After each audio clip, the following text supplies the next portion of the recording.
चलें, अब यहाँ से हमने एक न्यू फाइल बनानी है। न्यू फाइल में हम जाके क्या करेंगे, इसमें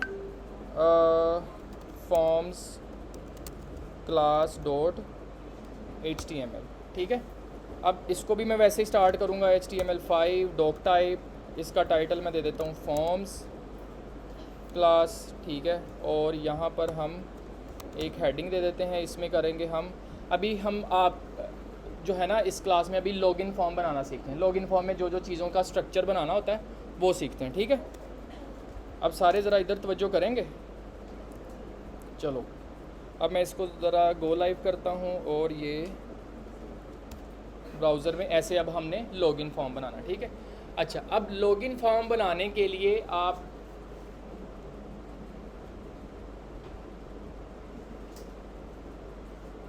आज ही सारी नासा हैक कर लेनी है आप लोगों ने, सही है ना। HTML से तवज्जो कर लिया करो। पीछे हमारे पास कितने मिनट हैं, अराउंड 45 मिनट्स हैं, उसमें से भी 15-20 मिनट मैंने बचाने हैं वो फॉर्म्स कैसे सबमिट करने हैं वो उसका बताना है, ठीक है। तो अच्छा, लॉगिन फॉर्म बनाने के लिए हमें किन किन चीज़ों की ज़रूरत होती है बताओ ज़रा। लॉगिन फॉर्म में क्या क्या यूज़र से इनपुट लेते हैं? क्या लॉगिन में सिर्फ़ और सिर्फ ईमेल और पासवर्ड होता है, या ईमेल की जगह पर नंबर होता है, या यूज़र नेम होता है, ठीक है। ये दो चीज़ें होती हैं। अभी हम यहाँ से स्टार्ट करते हैं, फिर इसको ज़रा एक्सपेंड करते जाएंगे, इसको ज़रा कम्प्लेक्स बनाते जाएंगे, ठीक है। अच्छा, जब भी आपने फॉर्म बनाना है, ठीक है, या फॉर्म के अंदर काम करना है आपने, ठीक है, उसके लिए आपने टैग यूज़ करना है, फॉर्म टैग, ठीक है। फॉर्म टैग यूज़ कर लिया, उसके बाद फिर आपने करना है इनपुट एलिमेंट, यानी फॉर्म की फील्ड्स बनानी है, ठीक है। उसके लिए सबसे पहले मुझे चाहिए ऐसी इनपुट चाहिए, यूज़र से इनपुट लेनी है ना, ईमेल वाली, ठीक है। तो उसके लिए हम एलिमेंट यानी टैग यूज़ करते हैं इनपुट। अच्छा, मैंने आप लोगों को ये बताया हुआ है HTML टैग में और HTML एलिमेंट में क्या डिफरेंस है? बताया हुआ है, ठीक है। अगर नहीं बताया तो मैं फिर बता दूंगा, दोबारा बता दूंगा, एक सेकंड बस। चलो यहाँ से देख लो, ये H1 को देख रहे हो, सारे सबको नज़र आ रहा है। इसमें ये जो H1 है ये ओपनिंग टैग है, ये जो H1 वाला है हिस्सा ये क्लोजिंग टैग है, और ये इसके दरमियान इसका क्या है, कंटेंट है, ठीक है। Opening tag plus closing tag plus content equals to HTML element, ठीक है। HTML एलिमेंट ये तीन चीज़ों पर होता है, opening tag, closing tag and content. और जो HTML टैग होता है वो एक टाइम पर या तो ओपनिंग टैग हो सकता है या वो क्लोजिंग टैग हो सकता है। ये छोटा सा डिफरेंस है इन दोनों चीज़ों के दरमियान। अच्छा, वापस आते हैं। अभी हमने इनपुट लेनी है यूज़र से किस टाइप की, ईमेल, ठीक है। तो अब आप लोग करोगे इनपुट, इधर करोगे type is equal to email, ठीक है। अभी मैं इतना काम करके इसकी आउटपुट चेक करना चाह रहा हूँ। अब वो देखो वो बॉक्स बन गया वहाँ पे, पहले तो नहीं था, अब ये इनपुट बन गया। लेट से इसके अंदर हम जाके यहाँ पे ऐसे ईमेल वगैरह लिख सकते हैं, लेकिन अभी ये काम कंप्लीट नहीं हुआ। आप लोगों ने अक्सर देखा होगा इनपुट के अंदर कुछ लिखा भी होता है पहले से, एंटर योर ईमेल या एंटर योर पासवर्ड या कुछ ऐसा लिखा होता है, उसको बोलते हैं प्लेस होल्डर। क्या बोलते हैं? प्लेस होल्डर, यानी जो ऑलरेडी वहाँ पर place for the time being hold करके रख रहा होता है। जैसे ही हम उसके अंदर इनपुट वगैरह करते हैं तो वो वाला गायब हो जाता है, हमारी इनपुट शो हो रही होती है। उसके लिए आपने यहाँ पे ही एट्रीब्यूट लगाना है। अच्छा, एक आप लोगों से सवाल है, ये इनपुट जो टैग है ये कौन सा एलिमेंट है? Self closing tag. Self closing tag का क्या मतलब है? जो टैग जहाँ से ओपन हो रहा है वहाँ पे ही क्लोज हो रहा है। मीन्स ये जो टैग है ये ओपन यहाँ पे हो रहा है और क्लोज यहाँ पे हो रहा है, बट ये जो इनपुट टैग है यहाँ पे ही ओपन हो रहा है, यहाँ पे ही क्लोज हो रहा है। ऐसे टैग को क्या बोलते हैं? Self closing tag. वापस आते हैं, टाइप इसकी क्या थी? ईमेल, एंड उसके बाद इसको हमने देना है प्लेस होल्डर। प्लेस होल्डर में मैं लिख रहा हूँ एंटर योर ईमेल, ठीक है।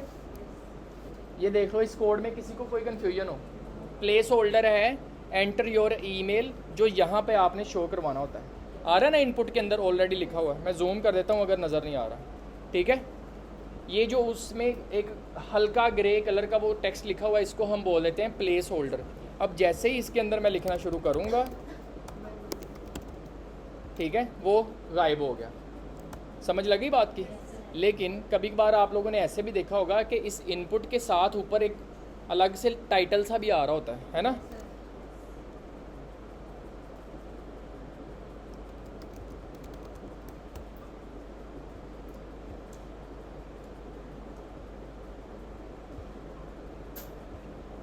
जैसे कि ये आ रहा है ना, ऐसे लॉगिन फॉर्म देखा होगा आपने। ये जो ऊपर टाइटल सा आ रहा है ना, अब वो हम लगाते हैं, वो इसको हम बोलते हैं लेबल। इनपुट का लेबल होता है। ये जो इनपुट है, ये जो इटसेल्फ ये इनपुट फील्ड है, इसको हम बोलते हैं इनपुट। और ये जो इसके साथ इसका टाइटल होता है, इसको हम बोलते हैं लेबल। अब लेबल लगाने के लिए लेबल टैग इस्तेमाल होता है, ठीक है। वो आप इसके ऊपर लगाना है ना, तो आप यहाँ पर लगाओगे लेबल। लेबल जो टैग है, इसका opening and closing tag separate होता है। इसके दरमियान समझ लो ये एक टेक्स्ट ही लगाने के लिए, बट ये लेबल जो है ये स्पेसिफिकली, ये स्पेशली ये होता है इनपुट्स के लिए, ठीक है। यहाँ पे क्या लिखेंगे हम? ईमेल, है ना, ईमेल लगाएंगे। अब यहाँ पर ये आ गया ईमेल, ठीक है। और उसके बाद मुझे चाहिए एक पासवर्ड चाहिए ना, तो पासवर्ड लगाने के लिए मैं इस इनपुट के बाहर आऊँगा, इधर आके एक और टैग बनाऊँगा, कौन सा? लेबल। उसके अंदर लगाएंगे हम पासवर्ड, और इस लेबल के बाहर आएंगे, यहाँ पर आके एक इनपुट टैग लगाएंगे, इसको यहाँ पे ही मैं क्लोज़ कर दूँगा। ये ज़रा लाजमी तवज्जो रखा करो, जैसे मैं लिख रहा होता हूँ आप लोग अक्सर फिर मिस्टेक कर जाते हो। इनपुट टैग जहाँ पे मैंने ओपन किया उधर ही मैंने पहले क्लोज़ कर दिया, बाद में इसके अंदर आके मैंने यहाँ पर लिखा टाइप इज़ इक्वल टू, इसकी टाइप क्या होगी? पासवर्ड। पासवर्ड लगाओगे, ठीक है। अभी इसको इतना चेक करते हैं, या चलो प्लेस होल्डर का भी आपको पता चल गया, इसमें लिख देते हैं एंटर योर पासवर्ड, ठीक है। यहाँ पर आते हैं, इधर मैं .com लिख लेता हूँ, और इस पासवर्ड के अंदर लेट से हम कुछ पासवर्ड लिख देते हैं। जब आप इसकी टाइप पासवर्ड रखोगे, ये ऑटोमेटिकली ऐसे हिडन वर्ड्स के अंदर देगा, ठीक है। लगे ही समझ? इधर तक किसी को कोई कन्फ्यूजन? बट यहाँ पर आप लोग एक चीज़ के ऊपर गौर कर रहे हो कि सारी चीज़ें एक ही लाइन में आई जा रही हैं, है ना, एक ही लाइन में आई जा रही हैं। अब इनको हम सेपरेट लाइंस के अंदर लेके आएँ। इसके लिए एक टैग है जो लाइंस को ब्रेक करता है, इसको हम बोलते हैं ब्रेक टैग या लाइन ब्रेक टैग या BR टैग बोलते हैं, ठीक है। उसका टैग का नाम है BR टैग, जो कहीं पे भी आप लगाओगे उसके बाद लाइन ब्रेक हो जाएगी। अब मुझे क्या चाहिए? जो ईमेल का टेक्स्ट लिखा आ रहा है, इसके बाद लाइन ब्रेक होनी चाहिए, अगला हिस्सा नीचे आना चाहिए। लेट्स से इस लेबल के बाहर, ये देखना ज़रा गौर करना, लेबल के बाहर मैं BR टैग लगाऊंगा। जैसे ही सेव किया, वो देखो ईमेल ऊपर चला गया, बाकी चीज़ें नीचे आ गई। अब इसके बाद मैंने क्या करना है? अब मुझे ये जो इनपुट जहाँ पे ख़त्म हो रही है, इसके बाद लाइन ब्रेक करनी है ना। तो क्या करेंगे? ये जो इनपुट जहाँ पे ख़त्म हो रही है, इसके बाद मैं एक BR लगाऊंगा, लाइन ब्रेक की, वो भी नीचे आ गया। अब उसके बाद पासवर्ड के बाद भी नीचे लेके जाना है ना चीज़ों को। अब पासवर्ड किधर आ रहा है? यहाँ पे, इसके बाद भी BR लगाएंगे। अब पासवर्ड के बाद भी आ गया, लेकिन हम यहाँ पर चाहते हैं कि ये जो पासवर्ड है ना, पासवर्ड के ऊपर मुझे थोड़ी सी और एक्स्ट्रा स्पेस चाहिए। तो पासवर्ड किधर आ रहा है? ये आ रहा है। अब पासवर्ड के ऊपर मैं एक और BR लगा देता हूँ, तो ये 2 लाइंस को ब्रेक कर देगा। वो देखो ज़रा और स्पेस बन गई। ऐसे आप लोग अभी के लिए BR के साथ काम चलाओगे। जब हम CSS पे जाएंगे, फिर हम BR के बगैर ये वाला सारा काम करना सीखेंगे, ठीक है। वो सारा CSS के साथ हमने काम करना सीखना है। अच्छा, लग गई समझ? अच्छा, अब जब आप लोग कोड लिख रहे होते हो ना, आपने कोशिश करनी है, या हमें कोशिश करनी पड़ती है कि हमने अपने कोड को ज़्यादा से ज़्यादा ऑर्गेनाइज्ड तरीके से लिखना है, ज़्यादा से ज़्यादा कह लो कि स्ट्रक्चर्ड तरीके से लिखना है। तो आप लोगों ने क्या करना है? अभी मैंने आप लोगों को डिव टैग सिखाया, सुना होगा डिव टैग का, बड़ा कॉमन सा टैग है, ठीक है। अगर नहीं सुना तो फ़र्ज़ कर लो अभी सुन लिया। डिव टैग बहुत सारा जनरल काम करने में या स्ट्रक्चर करने में हमारी मदद देता है। Div is a short form of division, ठीक है। आपने किसी भी जगह पर, मैंने आप लोगों को उस दिन आई थिंक वेबसाइट दिखाई थी, अगेन मैं उसी की एग्ज़ाम्पल को लेके आता हूँ सामने। ये वेबसाइट दिखाई थी ना पहले, यहाँ पर ये देखो, ये अलग अलग बॉक्सेस बने हुए हैं, मीन्स के ये अलग अलग डिविजन्स बनी हुई हैं। इसको हम डिव टैग में रखेंगे। डिव टैग के अंदर फिर देखो एक बॉक्स के अंदर क्या क्या आ रहा है, टाइटल आ रहा है, इसको हम कह सकते हैं H2 या H3 होगा। उसके बाद एक पैराग्राफ आ रहा है, फिर उसके बाद एक इमेज आ रही है, फिर उसके बाद एक बटन आ रहा है, ठीक है। अब ये 4 चीज़ें आ रही हैं ना, 4 चीज़ें किसी एक तो पेरेंट में होनी चाहिए ना, किसी एक में रैप हो रही होंगी ना, जिसका ये बॉक्स ग्रे लगा हुआ है, तो उसको हम डिव में रख लेंगे। डिव यहाँ पर मोस्टली जनरल काम या डिविजन्स बनाने के लिए इस्तेमाल होता है। डिव का शॉर्ट फॉर्म या फुल फॉर्म है डिवीज़न, ठीक है। आप कहीं पे भी उसको डिविजन्स बनाने के लिए इस्तेमाल करते हो। ऐसे ही आपने यहाँ पे भी यूज़ करना है, जो आपके इनपुट्स बनी हुई हैं, ठीक है, इनके पेयर बना लेने हैं। ये देखो, ये जो लेबल है और ये इसका इनपुट है, ये पेयर है ना, है या नहीं, इसको आपने डिव में रख लेना। एक डिव टैग बनाओ, इसमें एंटर प्रेस करो और ये दोनों चीज़ें ऐसे उठा के, अच्छा ये मैंने आपको बताया ना, आपने इसको ऊपर कैसे मूव करना है, कैसे करेंगे, ऑल्ट दबा के रखेंगे, इसको ऊपर लेके जाना है, यहाँ पर प्रेस करूँगा तो ये डिव टैग के अंदर चला जाएगा। इधर अगेन मैं डिव में लेके आऊँगा और इनको भी ऐसे इसके अंदर ले जाएंगे, तो हमारा विजुअली कोई चेंज तो नहीं आया, बट हमारा कोड ज़रा स्ट्रक्चर्ड हो गया। अब हमें पेयर्स बनना नज़र आ रहे हैं, ठीक है। ये वाले जो दोनों BR है ना, मैं इनको बाहर ले आता हूँ, ठीक है, और इनको पहले मैं ख़त्म करता हूँ। अब एक और चीज़ देखो, मैंने BR टैग यहाँ से ख़त्म कर दिया। अब डिव टैग भी यहाँ पर हमारे लिए एक काम कर रहा है, वो खुद ब खुद न्यू ब्रेक बना रहा है। अभी मैं डिव टैग की ये ब्रेक कैसे बन रही है, ये CSS पे जाके एक्सप्लेन करूँगा। ये थोड़ा सा अभी टॉपिक साइड पर चला जाएगा, ठीक है। अब ये देखो, डिव ने हमारे लिए एक लाइन खुद ब्रेक कर दी, तो मैं एक BR वापस ले आता हूँ, एक BR को हटा देता हूँ, ताकि वो एक ब्रेक डिव वाली रहे, एक ब्रेक हमने जो BR खुद से लगाई है। इधर तक किसी को कोई कन्फ्यूजन? अब इस लॉगिन फॉर्म में एक सबमिट बटन रह गया। सबमिट बटन लगाने के लिए आप इस डिव के बाहर आओ, यहाँ पर आके एक बनाओ आप बटन, ठीक है। बटन जो प्रेसेबल चीज़ होती है उसको हम बटन बोल देते हैं। इसमें हम लिख देते हैं सबमिट या लॉगिन, ठीक है। और यहाँ पर जो बटन सबमिट टाइप का, जो बटन फॉर्म को सबमिट कर रहा होगा, उसकी आपने हमेशा टाइप रखनी है = सबमिट, सॉरी ये कोटेशंस के अंदर लिखना है सबमिट, ठीक है। यहाँ पर ये लॉगिन बटन सबमिट। अब ये इसके साथ मर्ज हो रहा है, इसके साथ मैंने स्पेस बनानी है, कैसे बनाएंगे, कहाँ लगाऊं BR? बटन के ऊपर यहाँ पे लगाएंगे, या डिव के बाहर और बटन के ऊपर यहाँ पर हमने BR लगाया तो वो लाइन बन गई। यहाँ तक लॉगिन फॉर्म बनने में किसी को कोई कन्फ्यूजन? इसका कोड देख लो, इस कोड में कोई कन्फ्यूजन? इसके बाद हमने आगे फॉर्म एलिमेंट्स और बहुत सारे सीखने हैं। नींद तो नहीं आ रही किसी को? समझ तो नहीं आ रही?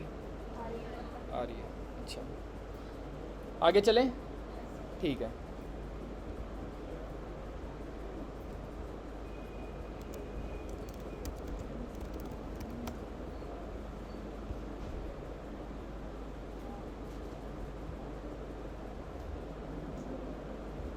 कभी इस तरह का फॉर्म देखा है आप लोगों ने?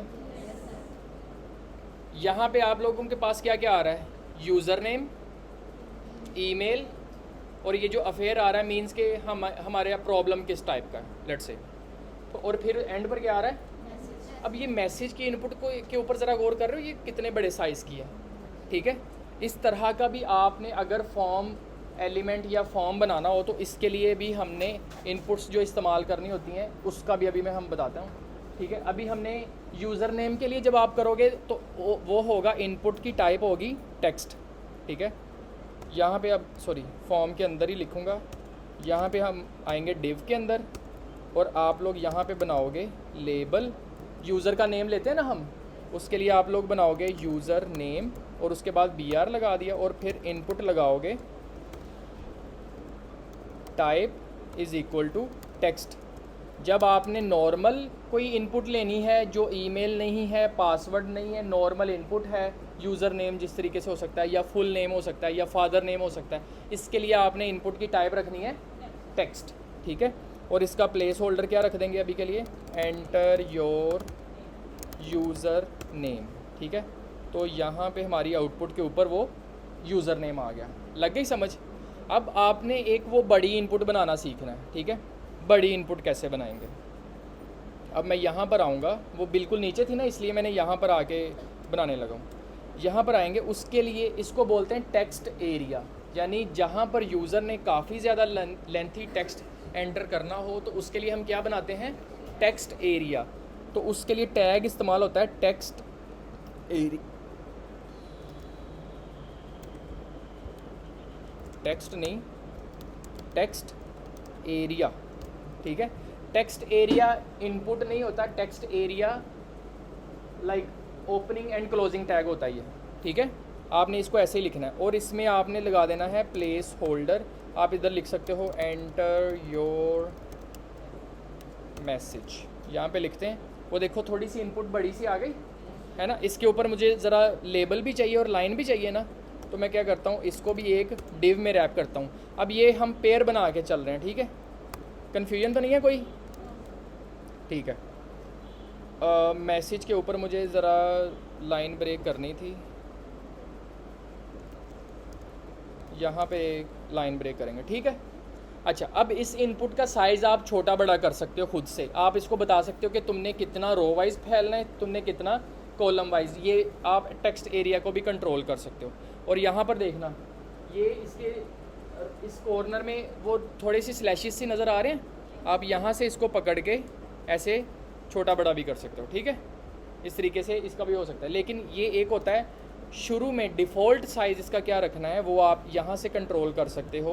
आप इसको बोल सकते हो कॉलम्स और रोज़ दे सकते हो, ठीक है, कि कितने ये कॉलम वाइज एक्सपेंड करेगा, कितना ये रो वाइज एक्सपेंड करेगा। आपने जैसे ही वो दिखाया, ये डिफ़ॉल्ट वैल्यू है, ये शुरू में ऐसा नज़र आएगा।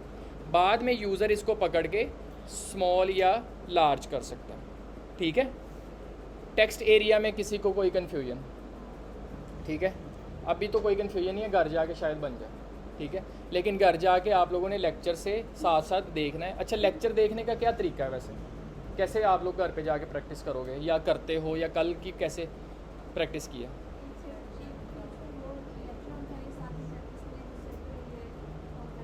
हाँ जी, हाँ जी। आप लोगों ने अपने पास ये ट्यूटोरियल या जो भी आप कहीं यूट्यूब से ट्यूटोरियल देख रहे हो ना, या कोई भी चीज़ देख रहे हो, आप लोग कोशिश किया करो साइड बाय साइड उसको ओपन कर लो या टैब्स ओपन करके रख लो, उसको रोको, लेट से 1 लाइन लिख दी, उसको पॉज करके खुद से लिखो जाके। ऐसे शुरू में आप लोग देख देख के सीखो, कोई इशू नहीं है इसमें। इसको मैं नकल मारना नहीं कहूँगा, ठीक है। जब आपका क्विज़ हो रहा होगा तब जो आप लोग वो चीटिंग करोगे उसको नकल मारना कहेंगे, ठीक है। अभी के लिए सीखने के लिए देख के ऑब्ज़र्व करके हम सीखते हैं, ठीक है। तो अभी के लिए ऐसे सीखो। 2-3 बार जब आपने लिख लिया, आपको टैग्स आ गए, अगले महीने तक इंशाल्लाह आप लोगों को सारी चीज़ें खुद से लिखना आ जाएंगी, ठीक है। लेकिन अगले महीने तक भी तब आएंगी जब आप लोग प्रैक्टिस करोगे 30 दिन, ठीक है। अच्छा, आगे चलें। अच्छा, हमने अभी फॉर्म एलिमेंट, इनपुट। अच्छा, इनपुट्स की और थोड़ी सी टाइप्स बता दूं। ये जो इनपुट्स है ना, क्या इसी वजह से आप लोग पीछे रह रहे हो ना, थक गए आप लोग। अभी तो मैं ही इधर खड़ा होकर करवा रहा हूँ, आप लोगों से तो कोई प्रैक्टिस ही नहीं करवाई। मैंने आप लोगों को कितनी असाइनमेंट्स दिखाई हैं, वो बॉयज़ ने सारी कंप्लीट करनी है। उन्होंने आज सारा क्लास में बैठ के ये सीख लिया है। अच्छा, मैंने आप लोगों को ये असाइनमेंट्स देनी है, तो कर लोगे घर पे जाके असाइनमेंट खुद कर लोगे? अगर मैं क्लास में, तो फिर इसी वजह से करवा रहा हूँ। कम से कम लेक्चर तो रिकॉर्डेड होगा, घर पे जाके देख तो लोगे ना। अभी इधर चलो आंखें ऊँग में बैठे बैठे सुन तो लो, ठीक है। घर पे जाके देख तो लोगे। थोड़ा सा लड़ना पड़ेगा अपने आप से, ये कंफर्ट जोन छोड़ना पड़ेगा। कोडिंग शोडिंग एम ही नहीं आनी अभी तो। वो जो मैंने बताया था, अभी तो आपके ख्वाबों में भी आनी है कोडिंग। अच्छा, कहाँ पहुँच गए थे हम? हाँ, अच्छा, अब कभी कभार हमने यूज़र से ऐसी भी इनपुट लेनी होती है कि हम वो अक्सर फॉर्म फिल करते हुए ऐसे होता है कि हम क्लिक करते हैं तो वो नीचे लिस्ट खुल जाती है। कभी कभार हम अपना कंट्री सेलेक्ट करते हैं या कुछ ऐसे लैंग्वेज सेलेक्ट करते हैं, उस चीज़ को हम बोलते हैं ड्रॉप डाउन या सेलेक्ट बॉक्स बोलते हैं। उसके लिए आपने कौन सा एलिमेंट यूज़ करना है फॉर्म में, मैं अभी वो करवाता हूँ, यहाँ पे करवाता हूँ, ठीक है। यूज़र नेम के बाद यहाँ पे हम एक BR बना लेते हैं, ठीक है। और यहाँ पे आप लोग बनाओगे एक सेलेक्ट, ठीक है। सेलेक्ट ऐसे ही है जैसे हमने UL और लिस्ट के ज़रिए नहीं काम किया कि एक UL बना लिया, उसके नीचे उसके सारे लिस्ट आइटम्स बना लिए। ऐसे ही सेलेक्ट लिखा, लेट्स से मैं देखता हूँ सेलेक्ट बनाया हमने तो सेलेक्ट किया गया। वो देखो ईमेल के ऊपर एक आ रहा है वो एरो सा, इस पर मैं क्लिक करूँगा तो अभी कुछ भी नहीं हो रहा। क्लिक करके जो लिस्ट खुलवानी है, अभी मैंने लिस्ट तो बनाई नहीं है ना, जो इसके ऑप्शंस होंगे ऑप्शंस तो बनाए नहीं। तो आपने सेलेक्ट के ओपनिंग एंड क्लोजिंग टैग के दरमियान एंटर प्रेस करना है और यहाँ पर आपने जो जो इसमें ऑप्शंस रखने हैं उसका टैग होगा ऑप्शन, ठीक है। और ऑप्शन क्या होगा, लेट्स से हम अभी के लिए कह देते हैं ये होगा, हम अपनी हॉबीज़ रख रहे हैं, नहीं हॉबीज़ नहीं जेंडर इसमें नहीं आता, कोर्स, ठीक है। Web, graphic design, digital marketing या वीडियो एडिटिंग, ये हमने 4 कोर्सेज़ के ऑप्शंस कर दिए, ठीक है। अब मैं इस पर जाके क्लिक करता हूँ तो अब आप किसी एक ऑप्शन को सिलेक्ट करोगे, वो यहाँ पर शो हो जाएगा। तो ये वाला ड्रॉप डाउन ऐसे बनता है, ठीक है। अब इसके साथ हमने अभी लेबल नहीं ना लगाया, अभी मैं वो ज़रा जल्दी से कर लेता हूँ, आप लोग ऑब्ज़र्व कर लो। अब मैं ज़रा और स्पीड से करवाऊँगा क्योंकि मुझे लग रहा है कि नींद आ रही है। डिव के अंदर जाएंगे, लेबल में यहाँ पे मैं क्या लिख दूँगा, हाँ सेलेक्ट योर कोर्स, और नीचे यहाँ पे सेलेक्ट लगा दूँगा और फिर उसके बाद यहाँ पे एक BR लगा देंगे। तो अब ये सेलेक्ट योर कोर्स लेबल के साथ आ गया, ठीक है, लग गई समझ। अब इसके बाद जो आपने एक बात की थी कि जेंडर सिलेक्शन के लिए आपने अक्सर देखा होगा कि वो राउंडेड सा बटन होता है, उस पर क्लिक करते हैं तो वो वहाँ पर होता है। उसके लिए हम इनपुट यूज़ करते हैं रेडियो, क्या रेडियो, या इसको रेडियो बॉक्स भी बोलते हैं, ठीक है। अब वो वाला हम काम करते हैं। इस सेलेक्ट के बाद मैं अब यहाँ पर एक और डिव बनाऊँगा, इसके अंदर हम जा रहे हैं सेलेक्ट योर जेंडर। ये देख लो लेबल बना लिया हमने, सेलेक्ट योर जेंडर। यहाँ पर आते हैं, इसकी आउटपुट देख रहे हैं तो वो सेलेक्ट योर जेंडर आ रहा है, ठीक है। और यहाँ पर मैं एक और BR लगा देता हूँ ताकि स्पेस आ जाए। अच्छा, अब जेंडर के लिए जो हम रेडियो बनाते हैं ना, इसकी जो फील्ड की टाइप होती है इसको बोलते हैं रेडियो। इसके लिए भी हम बनाएंगे इनपुट, इसको सेल्फ क्लोज कर दूंगा, यहाँ पे स्पेस दी मैंने, और type is equal to radio, sorry radio कर दिया यार, रेडियो कर दिया। अब यहाँ तक मैं देखता हूँ कोई आउटपुट आई है, वो देखो सर्कल आ गया, ठीक है। इसको सेलेक्ट करता हूँ तो क्या होगा, ये सिलेक्ट हो गया। बट ये नहीं मुझे अभी पता कि ये जेंडर मेल है फीमेल है या अदर्स, हमने क्या सिलेक्ट करना है वो अभी यहाँ पर करते हैं, ठीक है। अब इसकी इनपुट के बाहर मैं यहाँ पर लिख दूँगा मेल BR, उसके बाद एक और इनपुट बनाई, उसकी भी टाइप क्या होगी, रेडियो। जब जल्दी काम करना होता है ना फिर ऐसे होता है। यहाँ पे आ गया अदर,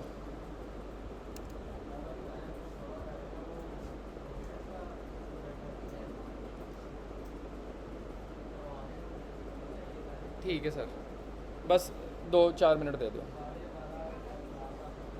ठीक है।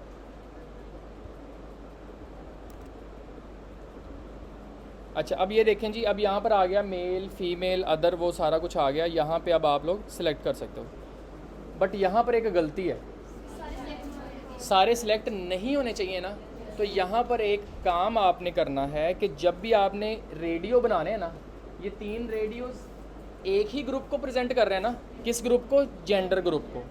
तो आपने सबका क्या रखना है, नेम रखना है। ये देखो एक ही टाइम पे आप लोग अगर लिखना चाहते हो ऐसे, name is equal to gender, तो आप ये मल्टी लाइंस में भी लिख सकते हो। ये कैसे लिखते हैं, आप दबा के रखोगे, ऑल्ट दबा के रखोगे, मेरा कर्सर अभी यहाँ पे ना, जिधर जिधर आपको अपना कर्सर चाहिए ऑल्ट दबा के रखना। अब अपना माउस मूव करो, कहाँ पे चाहिए, लेट्स से यहाँ पे चाहिए, यहाँ पे चाहिए, जिधर जिधर चाहिए उतने कर्सर बन जाएंगे। ऑल्ट दबा के रखना है, उधर उधर क्लिक करते जाओ, फिर आप लोग लिख सकते हो, ठीक है।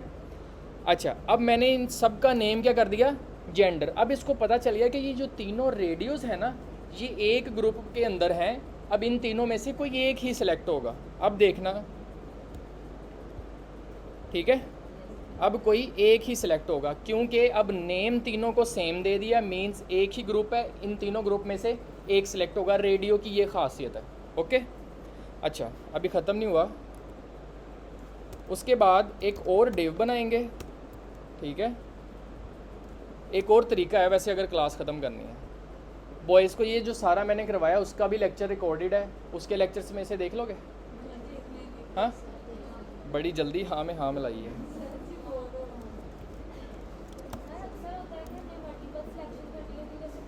वही करवाने लगा था, चलो अभी करवाते हैं। एक डिव बनाया, एक लेबल, ठीक है, और इसमें हमने किया सेलेक्ट योर स्किल्स। ठीक है, मल्टीपल स्किल्स हम सेलेक्ट कर सकते हैं। उसके लिए आपकी जो इनपुट होती है उसको आप बोलते हो type is equal to check box. ठीक है, चेक बॉक्स होता है जो जो चेक करना होता है उसको आप चेक करते रहते हो। ठीक है, ऐसे ही मैंने इनको 3-4 को रिपीट कर दिया और इनके सामने HTML CSS जावास्क्रिप्ट वो लिख दिया। ठीक है,